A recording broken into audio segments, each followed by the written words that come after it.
Welcome to American Broadcasting Station. With just one simple click, kindly subscribe to our channel for more updates.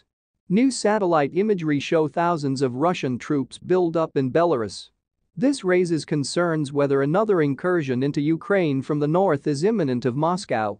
Belarus service said in a report that Russia has set up more than 300 tents in 3 locations over the past month to station soldiers at 3 training grounds in Belarus. The report noted that 190 tents have come up at Lyasnowski in western Belarus for the training of ground forces. Meanwhile, in Repishchev in central Belarus, 35 tents have been set up where the artillery forces are training. The third encampment is located outside Minsk in Lisvita, where 80 tents have been mounted for the training of airborne forces. Of the 3 locations, Lyasnowski is in the southernmost part, located about 160 kilometers north of the Ukrainian border.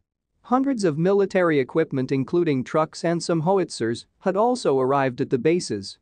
Most of the tents appeared to be 12 meters by 7 meters in size, which, according to a military analyst, could comfortably hold up to 25 soldiers. This implies that around 7,500 troops could be stationed at the 3 locations. Belarusian President Alexander Lukashenko announced that he, along with Russian President Vladimir Putin, had decided to deploy a regional group of forces comprising troops from both their countries in Belarus in response to NATO provocations.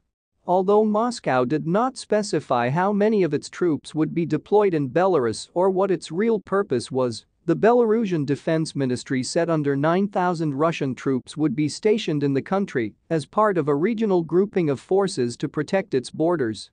While the report said it was unclear if more than its estimate of 7,500 Russian soldiers have been housed in pre-existing buildings, Ukraine's military intelligence claimed in September that Belarus was preparing to receive 20,000 Russian troops who would be housed in civilian buildings.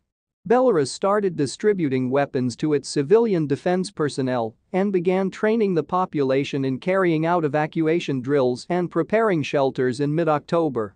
Although Lukashenko claimed that the deployment of Russian troops in the country was only to bolster defensive security at its border with Ukraine, the deployment reignited fears that Belarus could seek to engineer a false flag operation and join Moscow's war against Kyiv. In February, just before its invasion of Ukraine, Russia held similar large-scale military exercises with over 30,000 Russian troops in Belarus who poured into Ukraine from the north following the Moscow invasion.